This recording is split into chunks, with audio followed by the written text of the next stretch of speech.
前两天特朗普遇刺一声枪响这个事情啊，带给我的震撼其实还是蛮大的。我相信事件本身跟这个遭遇枪击以后，特朗普挥舞拳头致意这个场面这个名场面跟这个照片都非常有指标性的意义，会载入史册，也许标志着一个历史的转折点身边很多朋友因为左或者右的立场，对这个事情的看法呢，其实差异性非常的大。今天这个视频呢，艾森想尝试来研究看一看，到底是谁在背后对特朗普下的黑手。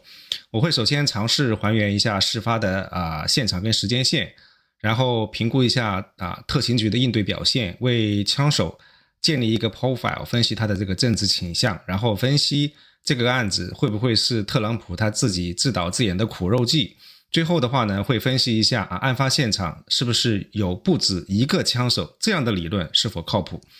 今天内容有点多精彩的内容在最后面，所以请大家保持耐心非常感谢。那先回到这个枪击的现场，我们看一看当时是一个什么样的情况。这张卫星图片呢，显示了当地的一些基本信息。我们可以看到圆圈，红色圆圈中心就是特朗普当时演讲的这么一个位置，他背后呢当时在屋顶上面分别部署了各一组的狙击小组，然后卫星图片右上这个位置就是枪手埋伏的位置卫星图片的左边呢是当时的安检入口。一般来说的话，我们特勤局他们会在这个公开演讲的这个地点以总统演讲台为中心，它会布置3层的安全的防卫圈。红色的内层防卫圈呢，通常是贴身的保镖团队，他们会负责最近距离的这个贴身保护。然后黄色的中层防护圈，它会设置检查点跟控制的通道。绿色的外层防护圈，它会监控更大范围的一些活动，主要是预防跟应对潜在的来自于外围的一些威胁。那对于整个的活动场地跟周边的区域呢，然后特勤局通常都会根据这个需要呢，它会部署狙击手来控制战略制高点，利用无人机跟其他的监控设备进行实时的监控。所以其实每一次公开的演讲呢，特勤局都会和当地的警方根据他们的具体情况来灵活安排配置这个防护圈的范围跟人员的配备，但基本的原则是一样的。所以不要说因为枪手所在的屋顶它不在特勤局的范围内或者说这个因为它分配给了当地的警方，所以就跟这个特勤局没关系。因为特勤局呢，它其实是有责任控制整个的活动场地跟周边的这么大的一个可能会威胁到总统安全的一个区域。而且在活动的现场的话呢，其实特勤局它的权力最大，它也对整个活动整个行动负责，所以它并不能够把自己责任推卸给其他人。我们其实可以看到这张图片呢，枪手其实与特朗普的距离只有不到150米，还是相当的近。然后从这个图片我们可以非常清晰的看到，这个枪手库克斯他是非常精心的挑选了他这个狙击的地点，因为屋顶的这个位置特朗普在他的视野当中非常的清晰，而这个特朗普身后屋顶上的2个狙击手呢，有可能是因为这个树叶的遮挡，反而不太容易能够发现这个枪手。那接下来的话，我们会详细还原一下事发经过的这么一个时间线，然后顺便也会点评一下执法单位当时的实际应对的表现怎么样。那7月13日当天下午大概3点多钟左右呢，这个库克斯呢，他就带着自己的老爹的步枪 AR-15 这个步枪呢，开车抵达了这个现场他这个步枪呢实际上是没有安装光学瞄准镜的，然后同时呢他也带了一些什么测距仪他的这个50发子弹以及一个折叠的这个梯子。那现场观众拍摄到的这个视频其实显示早在演讲开始前1个小时，其实库克斯他已经在附近晃悠了。不过呢，在下午5点40分左右呢，库克斯他携带了这个看起来很像是这种双筒望远镜的这个测距仪，他出现在了集会安检入口附近。这个时候呢，就马上引起了安全人员的注意，因为测距仪这个东西通常是打猎的时候或者是射击的时候用来标定你距离这个目标有多远然后你可以在你的这个枪械的设置上做出相应的一些调整。所以这个测距仪它是有非常敏感的一个用途的。那这个时候呢，安保部门很明显他们已经知道出现了可疑人物，但是呢这个威胁的具体情况不太明朗，所以他们安全的威胁等级是中等。然后现场的警卫其实尝试想要跟踪库克斯，但是却跟丢了我估计这个时候库克斯他应该是回车上去准备把枪械跟其他东西都准备拿出来要开干了。 OK， 不过有一件事情我没有想明白的就是，其实你看嘛，特朗普他这个演讲的行程其实已经提前10天就公布了，所以按道理来说他已经挑选了一个非常完美的一个狙击的地点，他就是应该早就已经勘探过场地了。那在集会开始前他拿一个这个测距仪这么可疑的物体在安检口附近晃悠吸引警方注意，这个意义在哪里呢？我一点没太搞明白。因为你看嘛，这个地图上安检口这个位置它并没有任何适合射击的角度跟位置嘛，而且它距离原先选定的那个伏击这个屋顶上也很远。那如果你想侦查警方的部署的话，那你是不是应该低调一点？是不是应该尽可能的远离这个警方人员比较集中的安检入口，也不要拿那么就是惹人怀疑的测距仪这么一个东西呢？我觉得这个有点不太明白的地方。过了差不多20分钟左右呢，库克斯他就突破了警方的安保，来到了 AGR 这个叫做美国玻璃研究公司的大楼附近。注意这个时候其实库克斯他已经是提着步枪50发子弹测距仪跟一个梯子这是非常明显的一个可疑的目标。而警方呢，据我所知他们是在建筑物的附近部署了5名巡逻的警察和3个狙击手。不过我没有搞明白的就是为什么狙击手他选择待在了室内而不是在屋顶上。因为在这之前呢，我一直以为特勤局和当地的警方或许因为沟通不畅，然后导致他们出现了一些防控的漏洞，所以并没有派任何人来把守这个 AGR 的屋顶。但其实我后来阅读新闻媒体的报道，发现其实完全不是那么一回事特勤局他的确已经按照惯例提前8天就已经勘探了场地，然后识别出来了 AGR 这个屋顶是一个潜在的安全漏洞。事实上他们也的确部署了这个警力在附近，只不过看起来好像这些警力都没有起任何作用。因为你看这个大包小包像搬家一样的库克斯也是大摇大摆就突破了警方的这个防卫圈。然后我在跟推特网友交流的时候，很多人反反复复跟我强调的一个点就是说，你这个特朗普他只是一个前总统嘛，你级别根本不够规格也不够总统这么高，所以特勤局他没有提前勘探场地，没有把那个现场所有的制高点都控制住，是很正常的。其实这个说法是错误的，因为我们可以看一看图上这张表现任的总统、前总统跟总统候选人他们的安保措施的比较，在这张表上是一目了然的。我相信特勤局他肯定不会因为他们这个规格跟级别的差异来大幅度的降低安保措施的一个保险系数，它肯定会体现在一些别的地方。比如说总统24小时有医疗团队待命，然后前总统的话可能就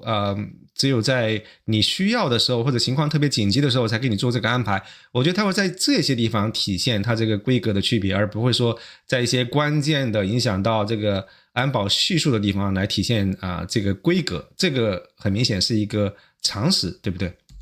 那回到案发现场，从这个角度我们能够非常清晰的看到枪手库克斯他是怎么样爬上屋顶的。他这个家伙他并不是躲在一个非常隐蔽的角落，而是就在停车场，说不定警方的几辆车就停在停车场上，他就在大门旁边先踩上这个空调主机这个柜机上去，然后他架设好自己的这个折叠楼梯，然后他爬上屋顶之后再走过去隔壁的这个预定的屋顶的位置，然后在红色圆圈圈的这个位置卧倒，并且开始整理枪械。那枪击前3分钟呢，估计可能因为这个钢铁的屋顶暴晒以后太烫了所以这个枪手这个库克斯呢，他就抬了抬身体调整了一下姿势，这下就被现场的观众发现了，他们就马上开始录影，开始尖叫，然后开始通知警方。这个时候呢，我们看到因为枪手他已经携带武器在屋顶呈射击姿势卧倒，是非常明确的攻击意图，所以呢，危险等级已经上升到了紧急威胁这个程度。然后根据特勤局跟警方的标准操作手册这个 SOP 其实这个时候已经可以发布公众的预警狙击手已经可以开始立即采取行动来消除威胁了。而且当时很搞笑的一点就是对面的狙击手他的确是发现了这个库克斯在用测距仪在观察他们，然后双方还互望对视在空中凝视了一会儿。不过最后狙击手没有采取任何行动，我猜测他以为这个对面的这个枪手是友军估计呢特勤局还是收到了一些消息，所以这个时候我们发现在枪响以前的2分钟左右川普身后南北2个方向的屋顶上都分别出现了2队的这个狙击小组，他们正面对着枪手的方向架设了自己的狙击步枪。那6点10分枪击前1分钟，警方派了2个人去屋顶查看情况，他们用叠人梯的方法发现真的有一个人在屋顶正准备射击这个时候呢，库克斯他就转身用枪威胁这个警察，这个警察他躲闪不及摔下来，然后就马上通报说屋顶有人携带武器。然后在通讯战术频道里面的所有的这个执法人员这个时候就全部都已经知晓了威胁的真实性和紧迫性。这个时候呢，我们可以认为威胁的等级进一步升高。根据特勤局的 SOP 呢，现场贴身保卫的这些特工其实已经可以自主决策，马上终止演讲带特朗普撤离，而且狙击手也已经可以不再需要上级的批准就可以自主决策开火。那注意这个时候距离枪声响起来还有1分钟的时间，那狙击手和贴身特工都已经可以经过上级批准自主决策，他们完全不需要等到枪声响起以后才采取行动。那如果非要等到人家开枪了以后你再反击的话，那 VIP 可能都已经被人家干掉了，所以你再来反击还有任何意义吗？所以我觉得这个是一点非常需要强调需要搞清楚的一个就是误区，大家千万不要觉得说现场的狙击手可能在等待上级的批准或者指令，除非有人明确告诉你不要开火，对不对？那然后在枪手逼退了警察，知道自己的时间不多了以后，他呢随即也就调准枪口对准特朗普所在的方向扣准了扳机，然后一直等到枪声终于响起了以后，这个时候我们才发现狙击手终于开火还击击毙了枪手，特勤局呢也终于开始撤离川普。那说实话我们看这张图片的时候，我就会发现这个枪手与特朗普的这个距离比我想象当中要近非常多，150米的距离真的是好像就在眼前。如果好好练过枪法的话，拿这个 AR-15 这个步枪要想准确击中目标其实并不难尤其如果它配备了红点瞄准器或者是光学瞄准镜的话，那基本上是百步穿杨，这个百发百中了。不过我觉得特朗普之所以他没死，他除了幸运之外，也许因为库克斯他看到警察已经发现了他，已经想爬上来制止他，知道自己时间不多了，所以可能会有些紧张，这或许是一个原因吧。那我们用这个表格来总结一下当时对于情况的一个威胁评估以及特勤局的应对。很明显呢，执法部门各单位之间存在一个沟通不畅的问题。枪响前3分钟，现场的观众已经看到携带枪支匍匐在屋顶的枪手，本身就在建筑物里面的3个狙击手跟附近的警察，他们如果一收到警告马上就出击的话，其实可以很快就消除威胁，并不需要等到3分钟之后其实3分钟听上去时间短，但其实如果你真的掐一下秒表的话，对于警察来说已经可以干很多事情了。不过非常遗憾的是，明明这个特警队一收到通知就可以马上从大门出来，爬上他早就已经架设好的这个蓝色指标这个地方的这个位置的这个梯子，马上就能够解决问题。但不知道为什么警方却派了2个笨笨的警察从这个后草坪这个方向来搭人梯我觉得他们这么搞，要么就是过来搞笑的，要么就是来拖延时间的。而且还有一个非常关键的问题，就是本身在建筑物里面的这3个狙击手他们到哪里去了？为什么全程都没有出现来处理就在他们身边的这个威胁呢？我看到网上有好几位已经退役的特种部队狙击手都出来公开质疑说，为什么当时 AGR 的屋顶没有人值守，把最好的一个射击位置留给了枪手，这是本案的第一大疑点。同样的，我也要问，为什么在警方已经确认有人携带武器、有攻击企图跟实际攻击的行动以后，那如果说特勤局的狙击手你因为害怕伤及无辜，所以你谨慎一些扣动扳机，稍微有一点点犹豫，有点迟，我还可以理解的话，那为什么当时贴身护卫的这些特工没有当即终止特朗普的演讲，把他从舞台上带下来呢？要知道在这个时候呢，其实狙击手跟特工都已经不再需要请示上级就可以开火了，除非当时有人非常明确的命令他们不得擅自行动。所以呢，这是本案的第二大要点。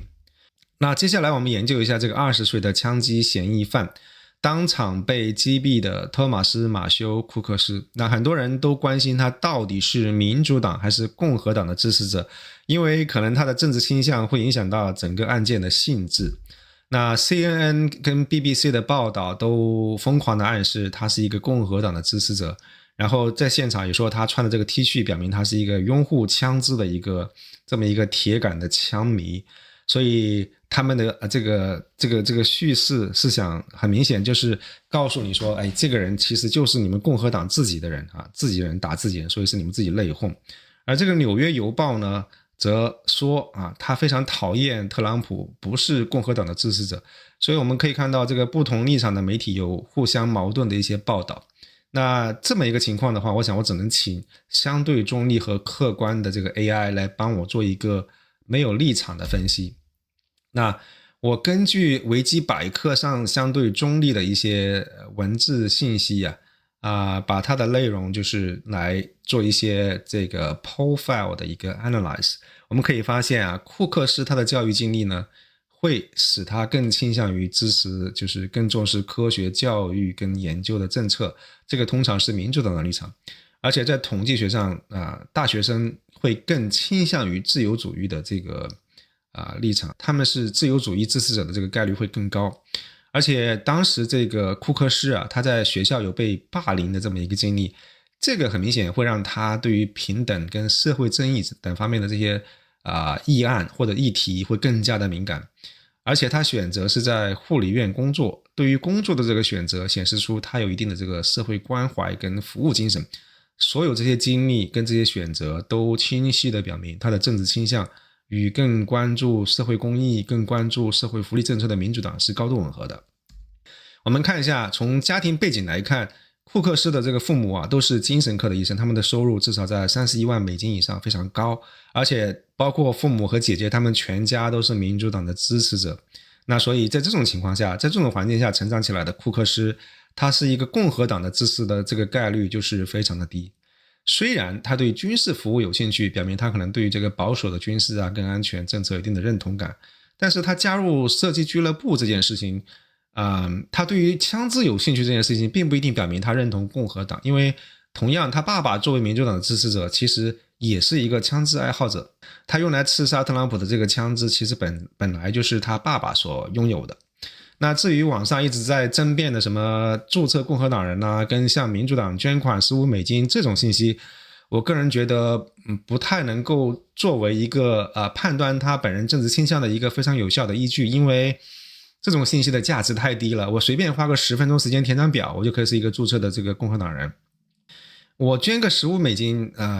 这个金额非常的小，没有任何的说服力。我随便找一件 T 恤穿在身上，让人暗示人家说我是拥护枪支的，我是拥护共和党的，这个是可以非常容易的制造一个铁杆枪迷共和党支持者的这么一个形象。我觉得对我来说价值不大。相对而言，我更看重他本人的这个家庭的背景这种教育经历心灵创伤这种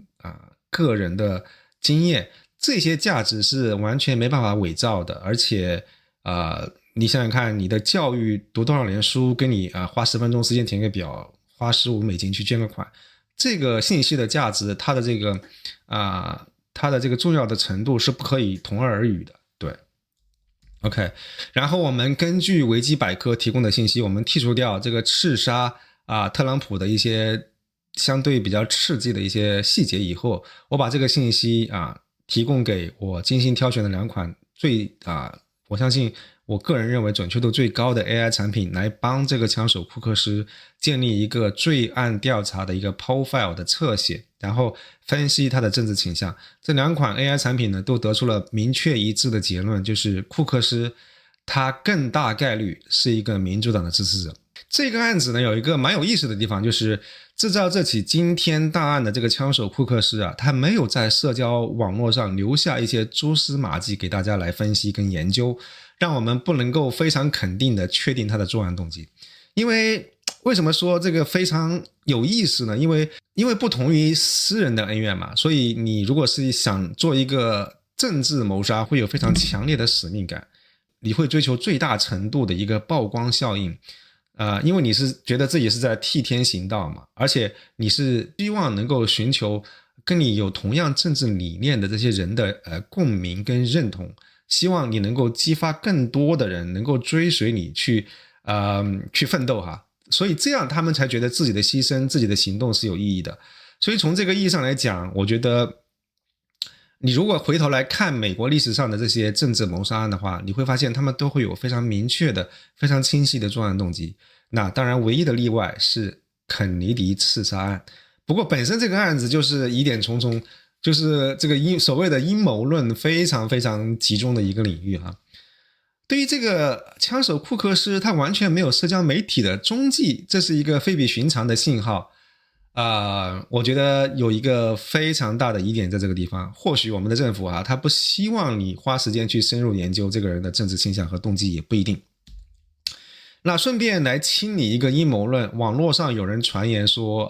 实际上在屋顶被击毙的是另有其人。不过呢，我用 AI 的面部识别技术已经证明了这个被击毙的枪手就是库克斯本人，不是什么其他人，这一点没有什么疑问，所以我们可以把这个阴谋论把它给清理掉。OK， 所以我们看起来这个人有非常明显的政治谋杀的这个动机，因为不是私人恩怨，但是没有明显的政治诉求。他做了一个政治谋杀，但是却不需要曝光度，他也不要任何的宣传效果，这是非常可疑的，而且完全没有任何社交媒体的这个踪迹，我觉得也不太能够理解，这是本案的第3大疑点。那接下来我们要认真思考一下，这个到底会不会是特朗普他自己表演的一出苦肉计呢？从网络流传的这个对比图片我们可以看到，特朗普他如果不是当时头稍微这么偏移一下去看大屏幕的图表跟数字的话，100%一定会被爆头。然后这个视频呢表现得更加清晰3发子弹都是对着特朗普的这个脑门而去的，我们可以看到非常清晰。特朗普真的是被自己说话时候这个摇头晃脑的这么一个习惯给救了一命。你要知道，他这个子弹不是空包弹，他造成了1死2伤的这么一个实际的伤亡，他是真的会死人的。而且你也不是说穿好了防弹衣，让人拿着手枪近距离的朝你肚子来开一枪，对不对？这个150米的距离用实弹对着脑袋瞄准，整个的设计过程，任何一个变量，比如说风速风向光线枪手的手稍微抖一下，呼吸稍微急促一点，任何一个因素，任何一个变量出现偏差，就会直接导致你的脑袋开花，这个真的不是搞笑的。所以恕我直言，说话直接一点，只有弱智才会答应用这个方法来玩苦肉计，这个风险实在是太高了。那所以如果冒着这么高的风险，必须要有非常高的收益才合理，对不对？因为你玩弄苦肉计无非是想要博取大家的同情，帮你提升选情嘛。总统辩论之后，拜登的这个选情非常低迷，因为他的表现实在太差了，遭遇惨败。而人家特朗普在辩论结束以后，他的这个领先优势开始扩大。人家特朗普在这个时候辩论结束以后，他本来就已经扩大了自己的领先优势，有什么理由要拿自己的命来换增加多几个百分点的这个领先优势呢？这个意义在哪里？风险这么高，得到的收益实在是太低了，这个风险和收益不成比例。那就算是特朗普他脑子不好使，想要多一点胜算，我一定要哪怕是冒着生命危险，我也要让自己重返白宫的这个概率更高一些，那他也不是现在玩这个苦肉计。为什么？因为离大选还有4个月，你遭遇刺杀的悲情效果会在4个月逐渐的衰减，到了真正选举的时候，其实已经衰减到可以忽略不计了。而且民主党他一直都想要把这个特朗普关进监狱的这个冲动非常非常的强烈。如果你自己整这么一出，离大选还有4个月时间，然后掌权的民主党他分分钟可以查明真相，然后真的把你关进监狱，那你这个就是无端端的甘冒其险，然后追求一点点优势，那不真的是丢掉了一个西瓜捡了一个芝麻，这个完全不合情理的一个想法。从逻辑层面的推断不合理之外，在鼓吹苦肉计的这些大 V 为了自圆其说，往往都会说什么当时枪手瞄准的不是特朗普的脑袋，而是现场的这些提词器，这些玻璃溅射造成的割伤既有这个流血的效果，又不会有任何的危险。其实这种谣言是非常容易被戳穿的。你可以看到现场的这2张照片红色框框跟绿色框框里面可以看到就是提词器，他们是完好无损的。那至于有人说什么特朗普他自己用刀片割伤自己，我想问一下，难道人家外科医生分不清割伤跟枪伤的区别吗？更何况我们看事后，其实没有任何一家主流媒体会主动质疑特朗普是在自导自演，对不对？因为这个叙事实在是太弱了，没有非常强有力的这个逻辑跟任何的证据。那所以其实很明显一点，我们可以很肯定，就是川普被刺杀他肯定不是苦肉计，这个结论在事发当时的当下就已经可以做出这个很明确的判断了，并不需要到现在到今天才来做这个判断。不过我觉得有些人到现在还是没有想明白这个道理。那第二点我们看到特勤局表现这么拙劣，这一点在分析了他们现场的这个应对以后已经非常明确，没有任何疑问了。所以本次刺杀未遂这个事情是不是真的就只是特勤局工作的一个疏忽大意呢？其实网络上出现了另外一个理论，就是说现场或许不只有一个枪手。那这第一个视频呢就是把当时现场非常嘈杂的环境音去除掉以后，只留下枪的声音。这个时候枪声听起来非常的清楚，然后你最好是戴着耳机来听。我们先听第一遍你要稍微留意一下，就是头3枪呢是来自于这个枪手库克斯，然后后面的第9枪第10枪是狙击手还击把这个库克斯干掉了，然后最后还有一个非常神秘的枪声似乎是有人在打黑枪，你待会儿仔细听一下。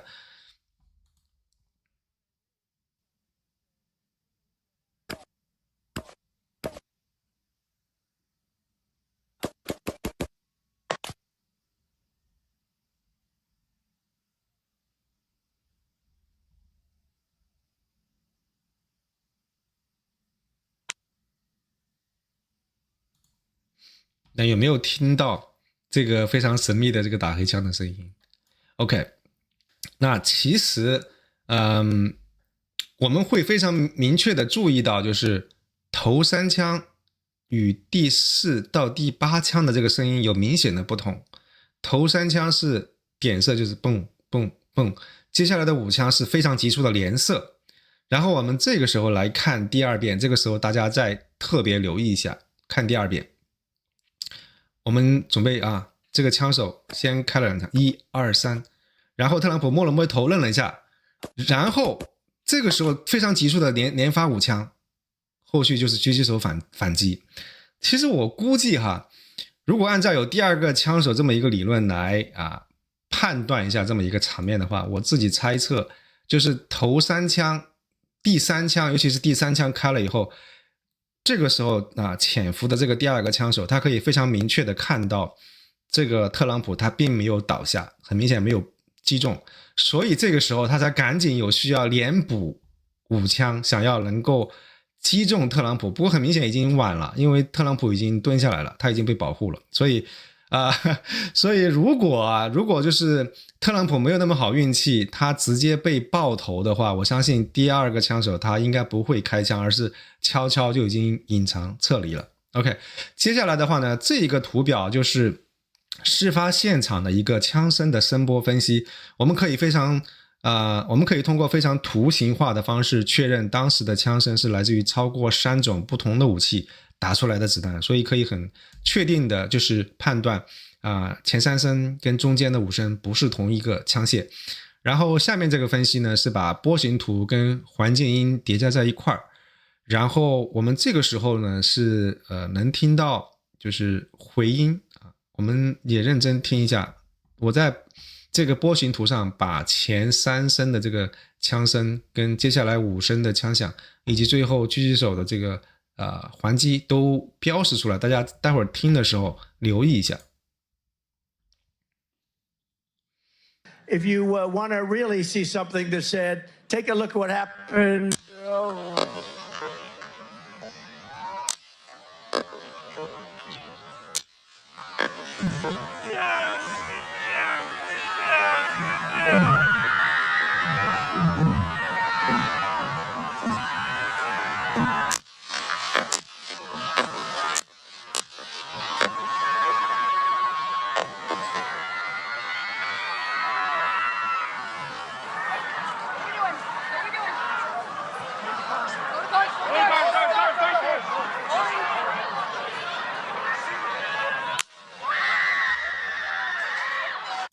有没有听到就是前3声是点射，有非常清晰的回音，然后接下来的5枪呢是非常急促的连射，然后没有听到非常清晰的回音，然后我感觉这个声音枪声明显就是跟前3枪有很大的区别而且刚刚呢我们那个波形图也证明了就是会来自于不同的枪械，对不对？所以现在的问题就是那5发非常急促的连射有没有可能是其他的这个特警发出来的呢？我们看一下现场就是首先我们可以排除掉的就是在北屋顶的这个2号狙击小队因为他们是被树木阻挡了视线，所以没办法开枪还击真正开枪击毙这个枪手的实际上是在南屋顶的1号狙击小队，我们可以从这个示意图看得非常的清楚。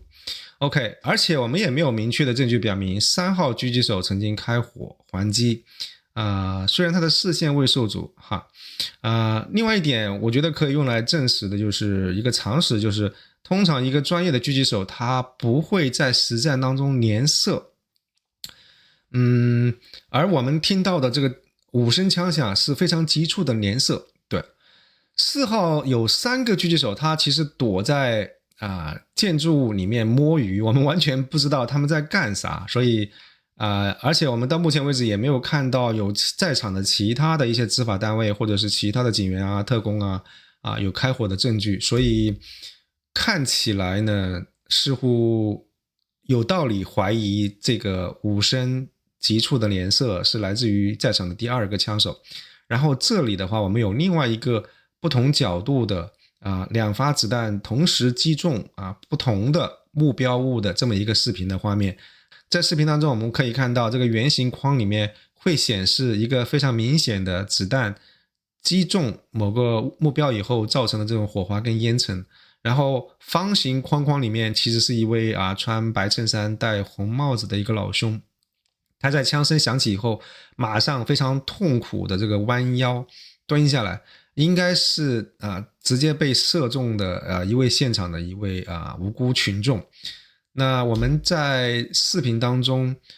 我会待会儿播放这段视频，大家要帮我留意一下，就是是不是2个人这几乎在同一时间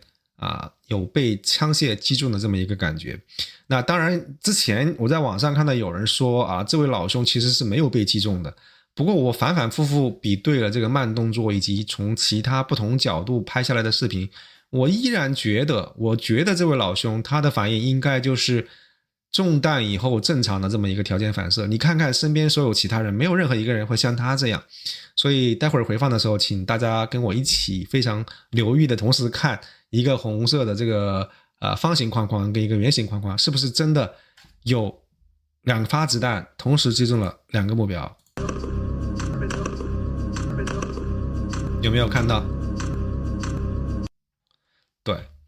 所以呢如果没有更后续更新的这个信息来推翻刚刚的这些枪声的分析以及现场视频的这些细节信息的话呢，我们大概率可以判断有来自于不同弹道的子弹同时击中了2个目标，也就是说现场会有不止一个枪手。那这幅图上面的红色跟黄色分别是2个推测的弹道红色的这个弹道就非常清晰的表明有另外一个人从另外一个方向开了一枪。当然呢，这一幅图的这个分析，它的弹道显示跟刚刚那幅有一些不一样，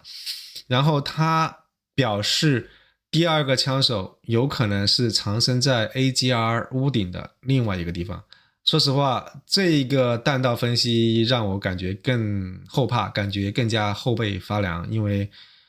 当时我们不是一直在猜想有3个狙击手，他们本来应该是在 AGR 建筑物里面的嘛，那他们到底去哪儿了？为什么出现即时的威胁也没见他们出来处理？那这个问题就在这个地方显得非常的可怕了。还有一个理论现在网上非常流行，就是很多人都在猜，那第二个枪手可能藏身在这个红色框框里面的水塔上面。然后现场也的确是有不少的观众指控说他们看到有人在水塔上面，对，但会不会是正常工作的工作人员呢？Same exact moment, there was a spray from the right side of the stage. That I heard in the water tower, there was one by the fence. And still, obviously, initial reports. But what we do know. 那到底会不会是正常在水塔上作业的工作人员？现在没有人能够回答这个问题。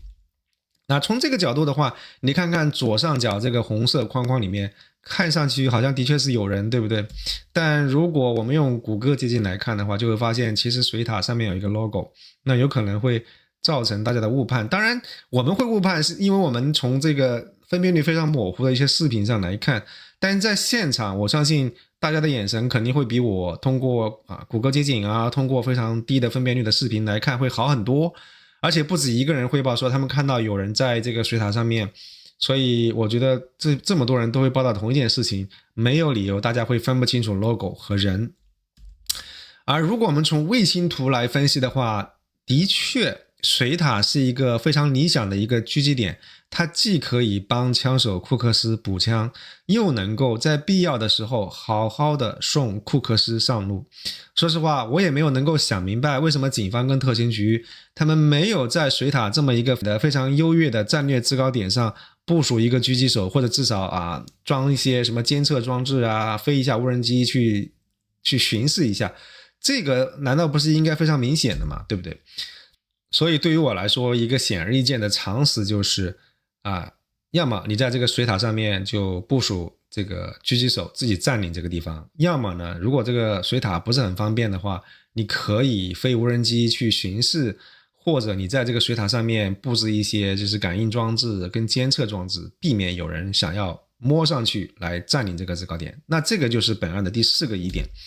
那我们顺手再清理第3个阴谋论，就是其实网络上会传言说当时在现场非常混乱，有一个持步枪的士兵，大家可以看到这个蓝色框框下面跟这个红色箭头这个地方有一个持步枪的士兵想试图趁乱打这个特朗普的黑枪。我其实已经用图片在红色方形框框里面，我们可以看到这个图片已经证明这个呢纯粹是拍摄角度不同造成的一个误解。这个士兵当时离特朗普位置非常远，而他的这个枪口的方向更是差了10万8千里，所以这个阴谋论是没有任何道理的。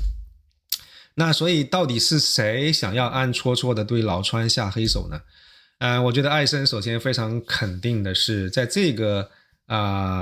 近40年以来最大的这么一个总统刺杀未遂案当中这个特勤局是难辞其咎，表现非常非常的业余，非常的糟糕。